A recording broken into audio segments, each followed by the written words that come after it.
Shakespeare uses a lot of allusions in Two Gentlemen of Verona. One allusion that he uses often is allusions to fairy tales, nursery rhymes, and other childish works in order to add comic relief to his play. This contrasts greatly with the serious acts such as rape later on in the play. All of the lines are spoken by members of lower class and secondary characters, originally placed in the play to add humor. In Act 1, Scene 1, Speed states, "Why, then my horns are his horns, whether I wake or sleep." This is allusion to the Little Boy Blue nursery rhyme, which enhances the fact that Speed's relationship with Valentine isn't very serious, and it also adds comic relief to the play. And in Act 2, Scene 1, Speed states that love is blind, and this is an allusion to the passage, "Love looks not with the eyes, but with the mind, and therefore is winged Cupid painted blind," which is from Shakespeare's earlier play, A Midsummer Night's Dream. And this just enhances the fact that love is kind of lighthearted and comedic, and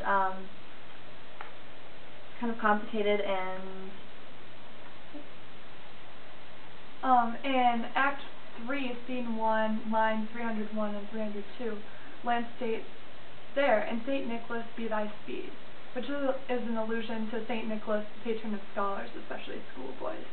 And the schoolboy imagery, like the innocent schoolboy imagery, contrasts with Lance's really bawdy humor, so it's kind of funny and yeah. In Act 4, Scene 1, Outlaw Number 3 states, "By the bare scalp of Robin Hood's fat friar." This is an allusion to the legendary outlaw Robin Hood, and it works in this scene because it adds the lighthearted imagery of the legend of Robin Hood to a more serious situation in which he's trying to convince Valentine, as an outlaw, to become the leader of their group of outlaws, and so it enhances the lightness of the situation. And in Act 4, Scene 4, Julia states that "a fox to be the shepherd of thy lambs," and this is proverbial, an allusion to the tale of the boy who cried wolf.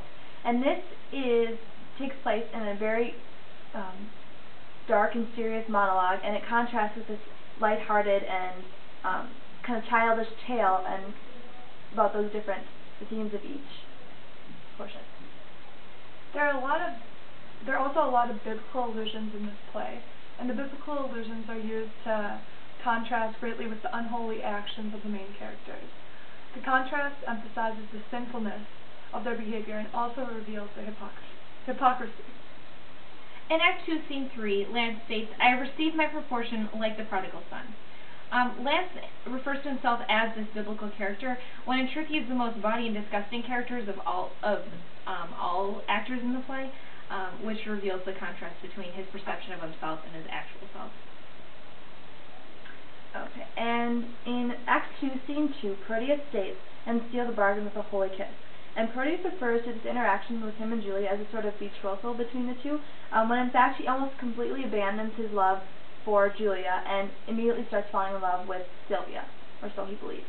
And that just kind of emphasizes the sinfulness of their behavior and the fact that it was a very unholy act. In Act 2, Scene 2, line 7, Proteus says, "And seal the bargain with a holy kiss." In Act 4, Scene 4, line 92, Proteus says, "I claim the promise for her heavenly picture." He claims his attraction to Sylvia is almost holy, when in fact it is purely physical. And he also tries to rape her in the end of the play, which is really not a very holy act. In Act 4, Scene 4, Julia states, "As heaven it knows, I would not have him speed."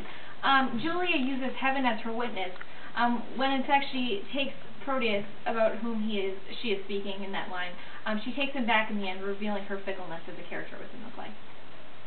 And near the end of the play, Proteus speaks, "Bear witness, heaven, I have my wish forever," in Act 5, Scene 4. And Proteus is speaking to God about his everlasting love for Julia, even though he's not being completely honest with himself at all, because his love has been very variable throughout their whole relationship, first loving Julia, then changing his mind about Sylvia, and then going back to her. So it just shows how he is fickle as well, and really is not being truthful to what he actually feels. Throughout the entire play, Shakespeare uses allusions